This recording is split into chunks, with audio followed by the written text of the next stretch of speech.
कराची में 7 अगस्त और 8 अगस्त को पहले से ज्यादा बारिशें बरस सकती हैं। कराची समेत ज़ेरी सिंध में अर्बन फ्लडिंग का खतरा हो सकता है। महकमा मौसमियात ने खबरदार कर दिया। महकमा मौसमियात का कहना है कि रन ऑफ कच्छ और खलीज बंगाल में बनने वाले हवा के कम दबाव का सिस्टम यकजा होकर 6 अगस्त को सिंध में दाखिल होगा। लाहौर में ईद के दूसरे रोज सुबह होने वाली 2 घंटे की मूसलाधार बारिश ने जल थल एक कर दिया। बाज़ इलाकों में जानवरों की आलाइशें पानी में तैरती रहीं। वजीर आला के नोटिस लेने पर निकाह से आपके कामों में तेजी आई। लाहौर में ईद की दूसरी सुबह का आगाज खुशगवार अंदाज में हुआ। ठंडी हवाओं के साथ स्याह गठाएं उमड़ आईं और 2 घंटे तक जमकर बारिश हुई।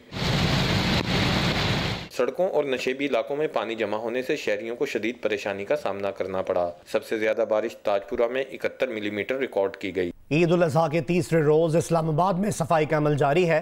इसकी तफसीलात बता रहे हैं नुमाइंदा जियो न्यूज कामरान खान। जी, आज ईद उल अज़हा का तीसरा रोज़ है और इस्लामाबाद में कुर्बानी के बाद जो है वो सफाई का अमल अभी तक जारी है। सीडीए इंतज़ामिया का जो डिपार्टमेंट है सैनिटेशन, उनके एहलकार जो हैं वो ईद के पहले रोज़ से ही इस्लामाबाद में जहाँ जहाँ कुर्बानी हो रही थी वहाँ पर साथ साथ जो है वो आलाइशें उठाने का अमल जारी रखे हुए थे। इस वक्त हम इस्लामाबाद के एक पार्क में मौजूद हैं जहाँ पर इज्तिमाई कुर्बानी भी की गई थी ईद के पहले रोज़। यहाँ पर जो है वो तकरीबन मुकम्मल तौर पर आलाइशों को उठा लिया गया है और यहाँ से सफाई करके चूना भी लगा दिया गया है। पार्क में जहाँ जहाँ ब्लड गिरा हुआ था वहाँ से सफाई करने की जा रही है ताकि जो बदबू है वो भी ख़त्म हो जाए यहाँ से। लेकिन इसके अलावा आपको बताएं कि सेक्टर G6 के अंदर जो ग्राउंड हैं जहाँ पर बच्चे खेलते हुए वहाँ पर भी ईद के पहले रोज़ कुर्बानी की गई थी, लेकिन वहाँ पर से लाशें तो उठा ली गई, लेकिन जो बाकी सफाई का अमल है वो अभी तक नहीं हो सका। जी, कराची में आरजी डंपिंग पॉइंट से आलाइशें लैंडफिल साइट पर भेजने का काम जारी है। ईद कुर्बान पर आलाइशों को लैंडफिल साइट तक पहुंचाने के लिए शहर के मुख्तलिफ मकामात पर सिंध हुकूमत की जानिब से आरजी डंपिंग पॉइंट्स बनाए गए थे। जिला जनूबी में बनाए गए आरजी डंपिंग पॉइंट से आलाइशों को उठाकर लैंडफिल साइट पर मुंतकिल कर दिया गया है। जिला जनूबी में कायम आरजी डंपिंग पॉइंट से आलाइशें उठाने के बाद सफाई करके चूना डाल दिया गया है। MD Sindh solid waste management के मुताबिक 2 रोज के दौरान 29,000 टन से जायद आलाइशें लैंडफिल साइट्स पर दफन की गई हैं। जाम चाकरों पर मजमूई तौर पर 13,145 टन, गोंदपास पर 10,140 टन, शराफी गोड पर 2,850 टन और कोरंगी क्रॉसिंग पर 3,420 टन आलाइशें महफूज तरीके से दफन की गई हैं।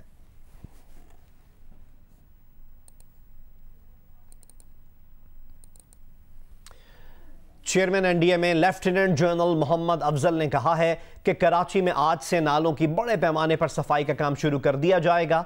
कराची की मकामी कोर को पाक फौज की तरफ से हुक्म मिल गया है। ये कोर कमांडर की क़यादत में काम करेगी। कराची के नदी नालों पर तजावुज़ात बहुत ज़्यादा हैं। सेवरेज का निज़ाम भी दुरुस्त नहीं है। मसाइल के मुस्तकिल हल के लिए स्टेक होल्डर्स के साथ बैठने की ज़रूरत है। ईद कुर्बान पर रात गए दोस्तों की महफिल जमे और कोयले के धुएं में बारबेक्यू की सौंधी खुशबू शामिल ना हो तो महफिल कुछ अधूरी सी लगती है। ऐसे ही दोस्तों की एक बैठक में मौजूद हैं रावलपिंडी में जियो न्यूज़ के नुमाइंदे इरशाद कुरैशी। जी, ईद उल अज़हा के मौके पर जहाँ पर घरों में पकवान तैयार किए जाते हैं, फैमिलीज इकट्ठी होती हैं, खाना पीना होता है, वहीं पर अगर दोस्त इकट्ठे ना हो और बारबेक्यू ना करें तो ईद का मज़ा दोबाला नहीं होता। एक जगह पर मैं मौजूद हूँ, यहाँ पर कुछ दोस्त हैं, इनका कहना है कि यूनिवर्सिटी फ्रेंड्स हैं ये सारे और आज बड़े अरसे के बाद इकट्ठे हुए हैं। काफ़ी अरसे के बाद हमने गेट टुगेदर किया है।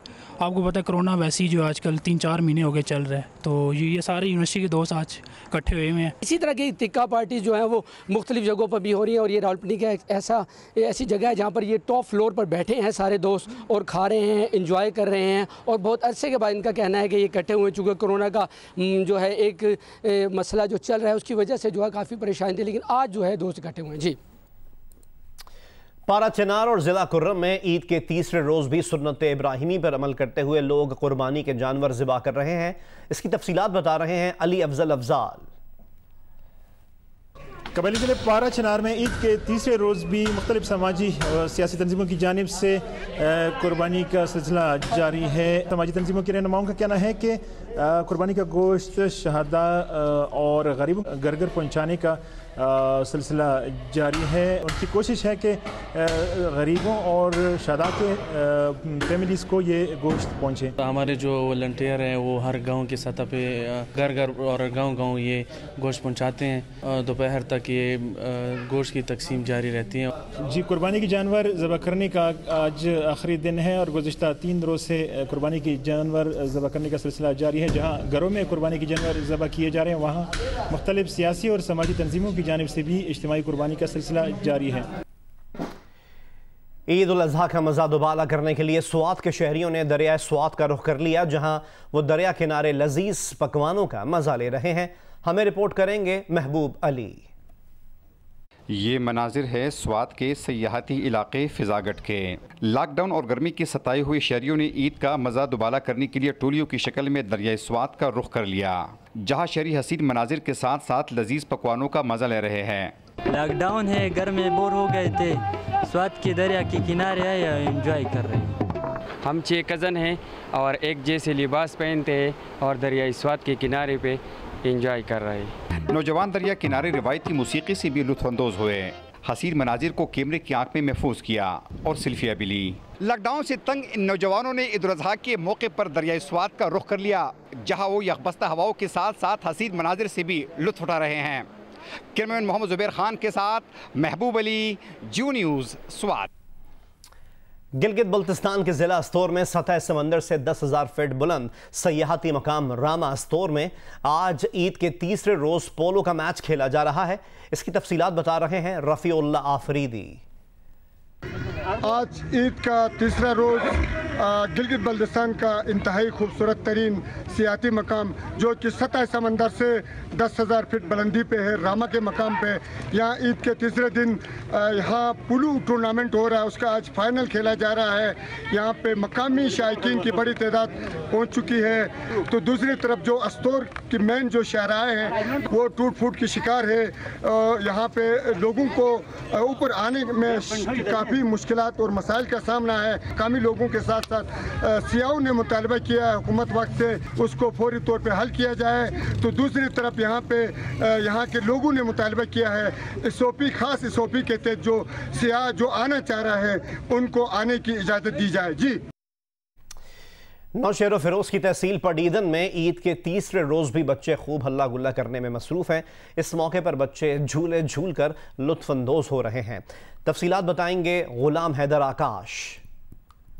ईद कुर्बा का आज तीसरा दिन है और बच्चे खूब हल्ला गुल्ला कर रहे हैं। बच्चों ने ईदी ली है, तीसरे दिन पे भी अपने वालिदैन से, रिश्तेदारों, भाई बहनों से ईदी ली है और बच्चों ने आज झूलों का रुख किया है। झूलों पे उछल कूद कर भी लोग खूब बच्चे एंजॉय करें। बच्चों ने गर्मी की शिद्दत को कम करने की गोला गंडा भी खाया है और बच्चों का कहना है कि आज ईद का तीसरा दिन है, हम खूब इंजॉय कर रहे हैं, हल्ला गुल्ला कर रहे हैं और काफ़ी दिनों बाद हमें ये मौका मिला है कि हम झूलों पे आके हम झूले खा रहे हैं और इन झूलों पे आके हम खूब इंजॉय कर रहे हैं और ईद के मज़े से भरपूर तौर पर लुत्फ़अंदोज़ हो रहे हैं। जी, मनासिक हज की अदायगी के बाद खाना काबा का अलविदाई तवाफ़ किया गया। हज के बाद हुज्जाज कराम अपनी अपनी क़याम गाहों पर पहुँच गए। सऊदी वज़ारत मज़हबी उमूर के मुताबिक मनासिक हज की आखिरी मराहिल में हुज्जाज ने तमाम एहतियाती तदबीर और समाजी फासले के साथ इतवार को तीनों जमरात की रमी की। हज के दौरान किसी हाजी में कोरोना की तशख़ीस नहीं हुई। हुज्जाज घर वापसी पर तयशुदा प्रोग्राम के मुताबिक अपने अपने घरों में अलग थलग रहेंगे।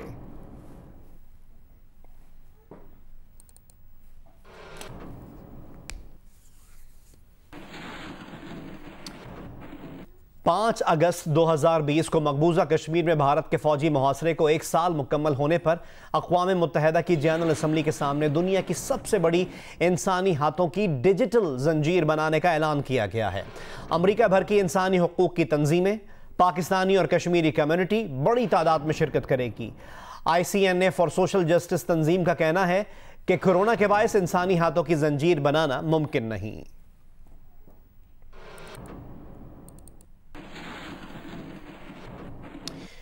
भारत की मोदी सरकार ने 1 साल पहले 5 अगस्त को मकबूजा कश्मीर की खुद मुख्तारी ख़त्म करके वादी को तरक्की देने के बुलंदोबांग दावे किए थे, लेकिन खुद भारतीय अखबार ने उन दावों का पोल खोल दिया है।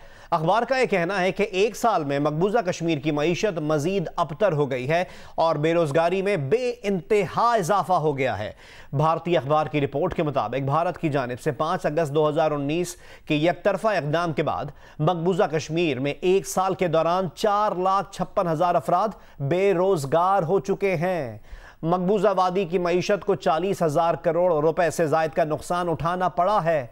6,000 एकड़ ज़राई ज़मीन को सनती मकासद के लिए मुख्तस कर दिया गया।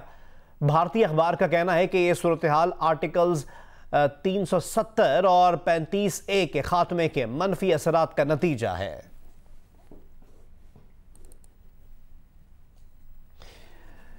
OIC कश्मीर राब्ता ग्रुप के ज़ेर एहतमाम मसला कश्मीर के पुरअमन हल और यौम इस्तेहसाल से मुताल्लिक ऑनलाइन वीडियो कॉन्फ्रेंस हुई।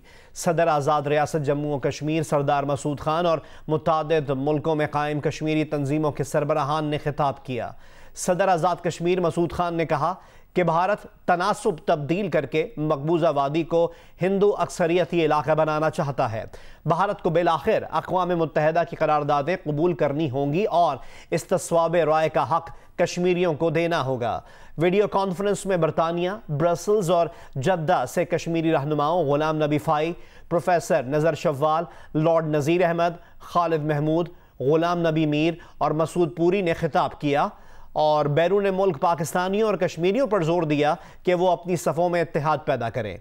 उन्होंने कहा कि बैनुल अक़वामी सतह पर मसला कश्मीर के मौसर अबलाग के लिए हर मुल्क के बाअसर तबकों से मुसलसल राब्ता ज़रूरी है।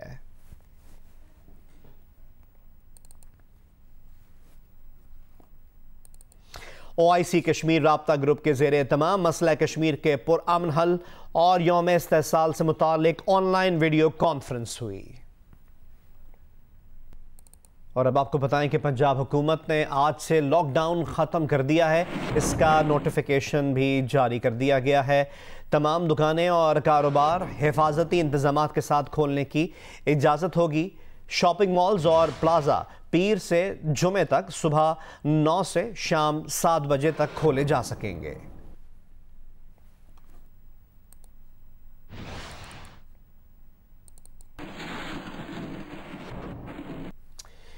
बलूचिस्तान में स्मार्ट लॉकडाउन में मजीद 15 रोज़ की तौसी कर दी गई। सूबाई महकमा दाखिला के मुताबिक तिजारती मराकज़ हफ्ते से जुमेरात तक सुबह 9 से रात 10 बजे तक खोलने की इजाज़त होगी। तालीमी इदारे ताहुक्म सानी बंद रहेंगे। तनूर, दूध दही की दुकानें, फार्मेसी 24 घंटे खोले जा सकेंगे। सिनेमा, फार्म हाउसेस, शादी हॉल और पिकनिक पॉइंट्स बंद रहेंगे।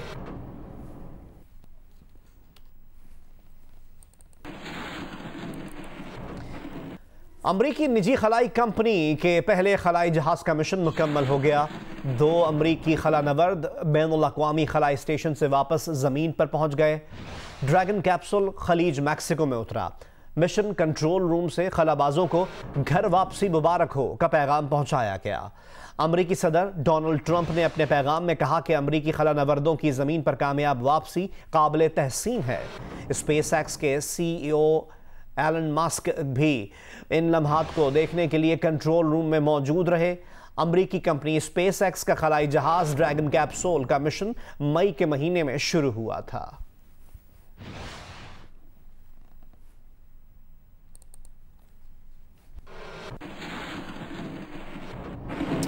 पाकिस्तान में चीन के सफीर याओ जिंग ने कहा है कि पाकिस्तान अफगानिस्तान में अमन और इस्तेहकाम लाने के लिए सरतोड़ कोशिशें कर रहा है।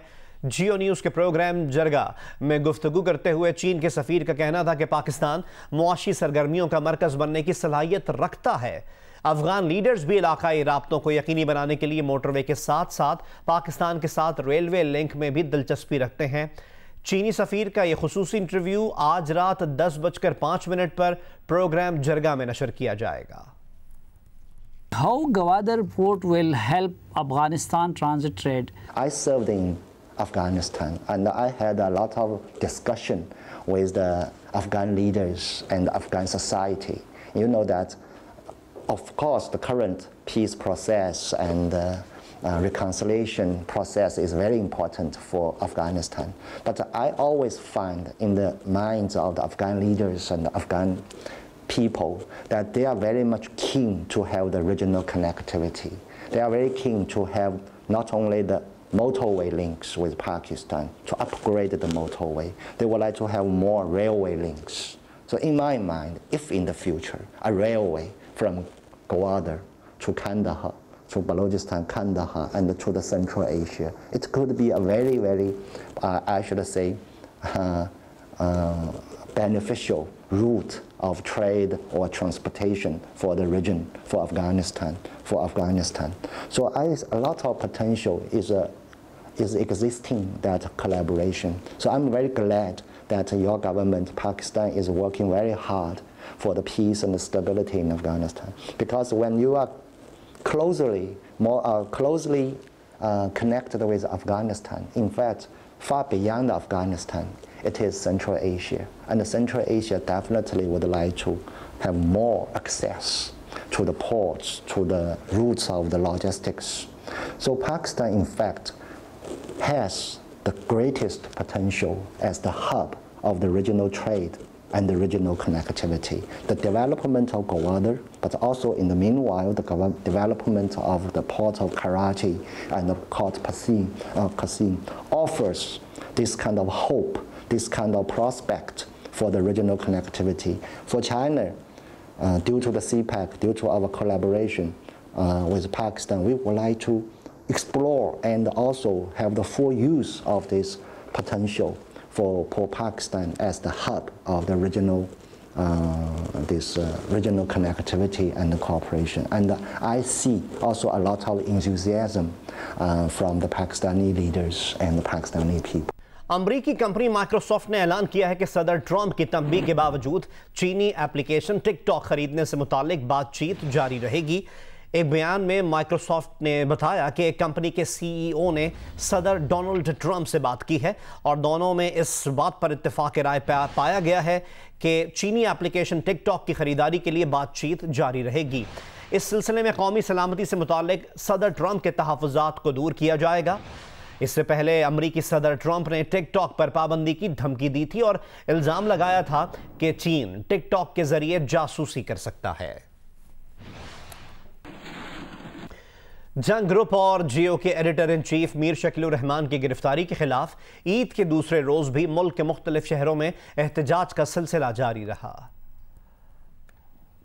लाहौर में डेविस रोड पर लगाए गए एहतजाजी कैंप में सीनियर सहाफियों ने शिरकत की। मुजाहिरीन ने आजादी सहाफत और मीर शकील रहमान के हक में नारेबाजी की और उनकी फौरी रिहाई का मुतालबा किया। पेशावर में एहतजाजी मुजाहरा जंग, दी न्यूज और जियो के दफातर के सामने किया गया। मुजाहिरीन ने मीर शकील रहमान की रिहाई के हक में नारेबाजी की। मुजाहिरीन का कहना था कि मीर शकील रहमान की रिहाई तक एहतजाज का सिलसिला जारी रखा जाएगा। क्वेटा में एहतजाज जंग बिल्डिंग के बाहर किया गया। मुजाहरे में जियो टीवी के कारकुनों ने शिरकत की। कारकुनों ने मीर शकील रहमान की फौरी रिहाई का मुतालबा किया। सक्खर में प्रेस क्लब में एहतजाज किया गया। एहतजाज में सूबाई वजीर इत्तलात नासिर हुसैन शाह ने पार्टी कारकुनान समेत खुसूसी शिरकत की। एहतजाज में PFUJ के मरकजी नायब सदर लाला असद समेत सहाफी बरादरी भी मौजूद थी। वजीर इत्तलात नासिर हुसैन शाह ने कहा कि मीर शकील रहमान को बगैर कानूनी तकाजों के बिला जवाज गिरफ्तार किया गया है। उन्होंने कहा, हमें उम्मीद है अदालत से इंसाफ मिलेगा। मीर शकील रहमान साहब की गिरफ्तारी की शदीद मजम्मत करते हैं।